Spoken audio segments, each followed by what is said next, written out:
अध्याय 5 कर्मयोग कृष्णभावनाभावित कर्म अर्जुन उवाच सन्न्यासं कर्मणां कृष्ण पुनर्योगं च संससि यज्ञेयः एतयोरेकं तन्मे ब्रूहि सुनिश्चितम्। अर्जुन ने कहा, हे कृष्ण, पहले आप मुझसे कर्म त्यागने के लिए कहते हैं और फिर भक्तिपूर्वक कर्म करने का आदेश देते हैं।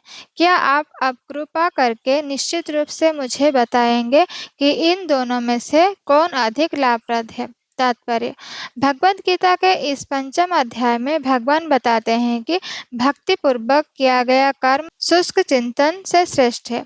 भक्ति पथ अधिक सुगम है क्योंकि दिव्य स्वरूपा भक्ति मनुष्य को कर्म बंधन से मुक्त करती है।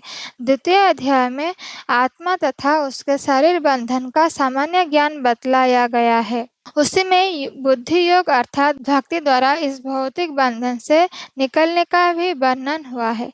तृतीय अध्याय में यह बताया गया है कि ज्ञानी को कोई कार्य नहीं करने पड़ते। चतुर्थ अध्याय में भगवान ने अर्जुन को बताया है कि सारे यज्ञों का पर्यवसान ज्ञान में होता है, किंतु चतुर्थ अध्याय के अंत में भगवान ने अर्जुन को सलाह दी कि वह पूर्ण ज्ञान से युक्त होकर उठ करके युद्ध करे। अतः इस प्रकार एक ही साथ भक्तिमय कर्म तथा ज्ञान युक्त अकर्म की महत्ता पर बल देते हुए कृष्ण ने अर्जुन को संकल्प को भ्रमित कर दिया है। अर्जुन यह समझता है कि ज्ञानमय संन्यासम का अर्थ है इंद्रिय कार्यों के रूप में समस्त प्रकार के कार्यकलापों का परित्याग, किंतु यदि भक्ति योग में कोई कर्म करता है तो फिर कर्म का किस तरह त्याग हुआ? दूसरे शब्दों में वह यह सोचता है कि ज्ञानमय संन्यास को सभी प्रकार के कार्यों से मुक्त होना चाहिए क्योंकि उसे कर्म तथा ज्ञान असंगत से लगते हैं। ऐसे लगता है कि वह यह नहीं समझ पाया कि ज्ञान के साथ किया गया कर्म बंधनकारी न होने के कारण अकर्म के ही तुल्य है। अतएव वह पूछता है कि वह सब प्रकार के कर्म त्याग दे या पूर्ण ज्ञान से युक्त होकर कर्म करे।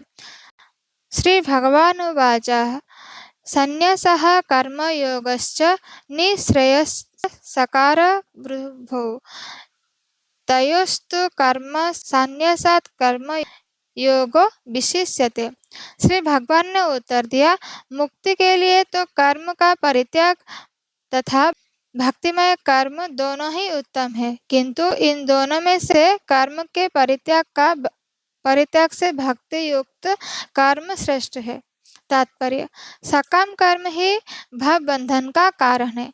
जब तक मनुष्य शारीरिक सुख का स्तर बढ़ाने के उद्देश्य से कर्म करता रहता है तब तक वह विभिन्न प्रकार के शरीरों में देहांतरण करते हुए भव बंधन को बनाए रखता है।